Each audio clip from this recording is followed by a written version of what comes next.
नोरमा group, जो सोचता है वो करता है। आपके अपने सपनों का आशियाना। एक तरफ विधान परिषद में नीतीश कुमार और भारतीय जनता पार्टी का एक्ट और दूसरी तरफ यही सेम चीज़ कल देखने को मिली जब भारतीय जनता पार्टी की राज्य परिषद की बैठक हो रही थी। उस बैठक में बड़े बड़े फैसले लिए गए। हालांकि कुछ फैसले सामने से लिए गए और कुछ फैसले हिडन भी रहे हैं।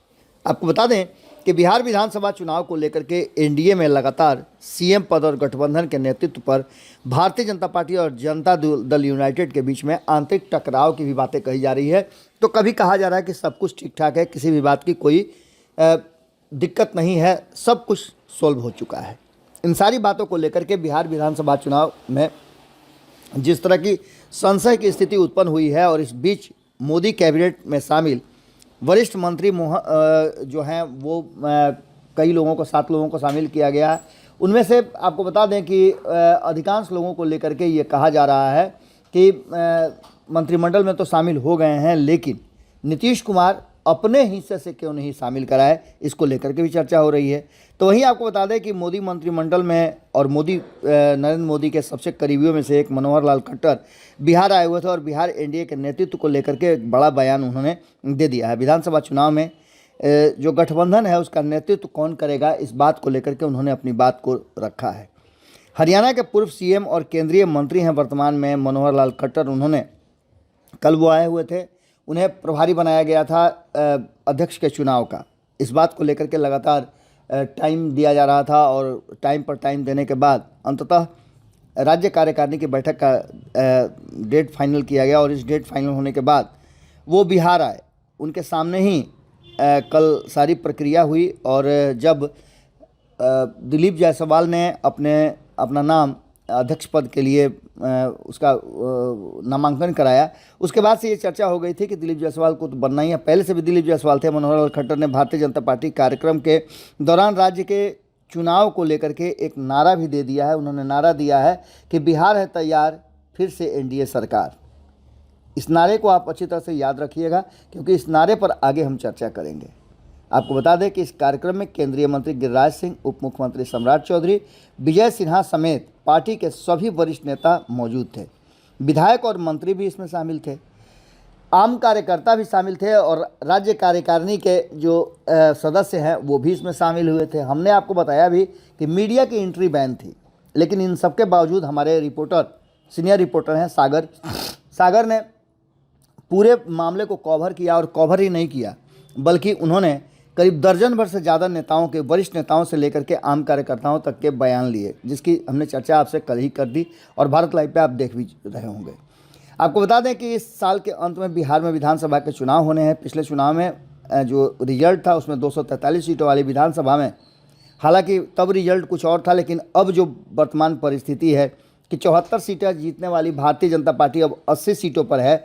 जनता दल यूनाइटेड 43 सीट जीतने वाली अभी 45 सीट पर है। जीतन राम मांझी की हिंदुस्तानी अवाम पार्टी 4 सीट जीती थी, 3 हो गई थी। उपचुनाव में 1 सीट उनकी बहू ने जीत करके, जो सीट खाली हुई थी इमामगंज की, जिस पर जीतन राम मांझी जीते थे और बाद में वो लोकसभा चले गए, तो वो सीट खाली होने के बाद उपचुनाव में उनकी बहू ने जीत करके फिर 4 का 4 पूरा कर दिया।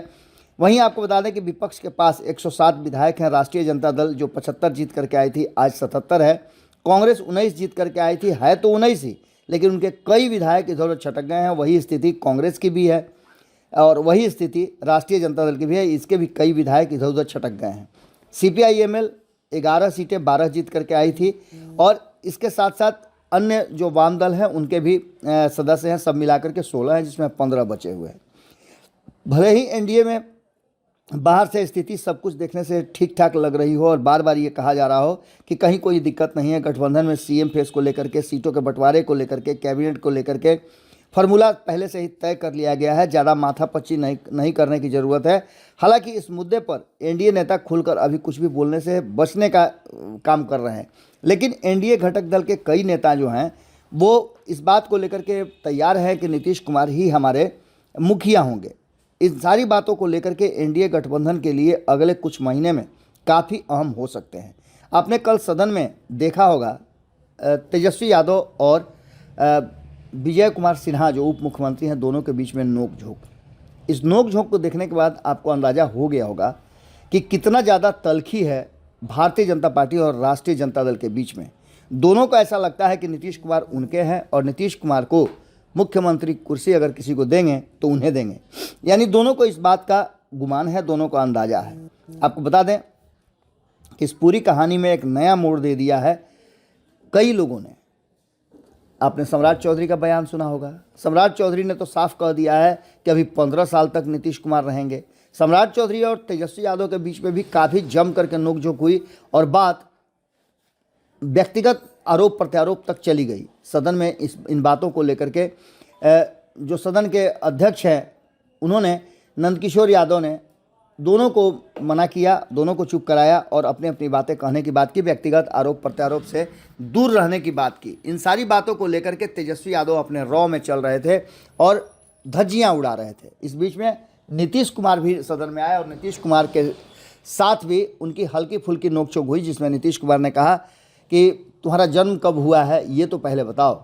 इन सारी बातों को लेकर के जो सदन में चल रहा है, अंदाज़ा लग रहा है कि 2025 के विधानसभा चुनाव में क्या कुछ होगा। लेकिन इस बीच में आपको बता दें कि भारतीय जनता पार्टी की रणनीति क्या है। इसमें अक्सर जितना सोचिए उतना ही ज़्यादा उलझते नज़र आ रहे हैं सभी।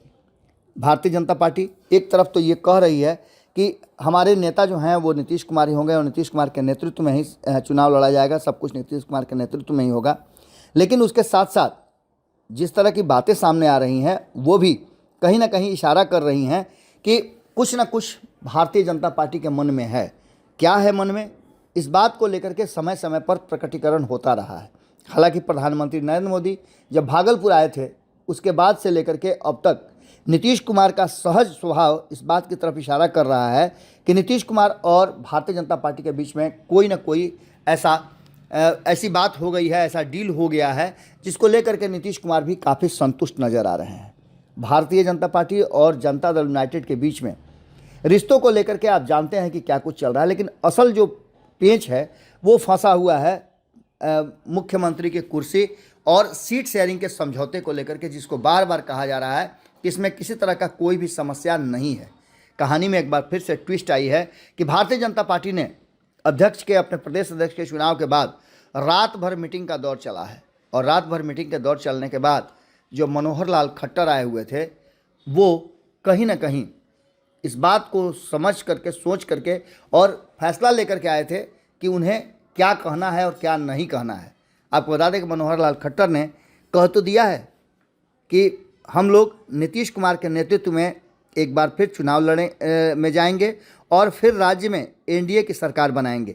याद रखिएगा, यहाँ बार बार एनडीए की सरकार जिसकी जिक्र हम शुरू में कर रहे थे, उन्होंने फिर से कहा है कि एनडीए की सरकार बनाएंगे। बता दें कि उन्होंने यह बयान बिहार बीजेपी के अध्यक्ष के तौर पर दिलीप जायसवाल का नाम तय होने के बाद कहा है।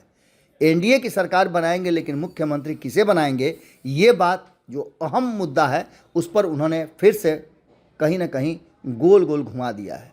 और जब जब गोल गोल घुमाया जाता है तब तक नीतीश कुमार की प्रतिक्रिया क्या होती है यह आप अच्छी तरह से जानते हैं।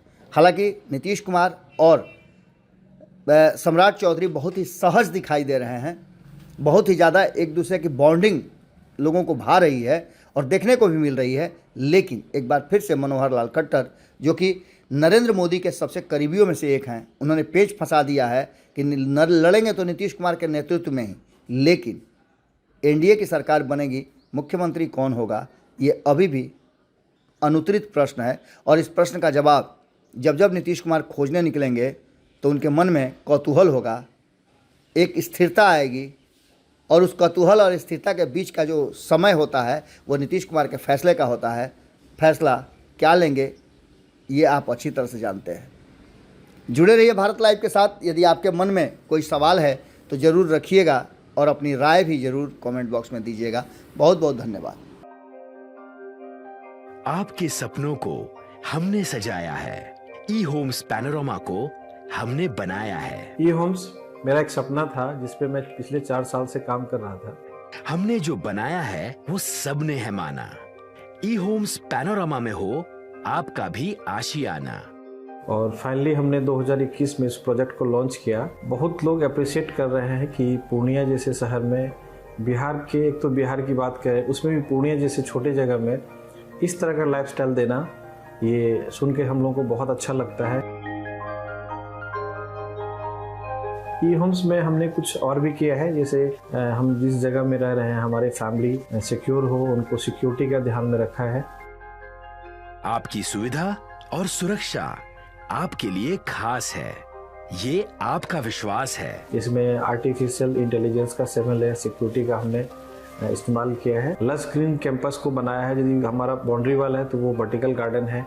ये जितनी भी फैसिलिटी होता है एक इंटरनेशनल टाउनशिप में, ये होम्स है, ये हम लोग विश्वास नहीं कर पा रहे हैं। जो भी हमारे मित्र दोस्त या जो भी हमारे बाहर के बाहर आते हैं, तो हम लोगों को बहुत अच्छा सुनने को मिलता है और बहुत अच्छा क्रेडिट मिल रहा है। वो सारा हमने सिर्फ एक बिल्डिंग नहीं बनाया, हमें एक बहुत अच्छा लाइफस्टाइल दिया ये होम्स में, और मेरा एक सपना था जिसको मैं आज फुलफिल होते हुए देख पा रहा हूँ।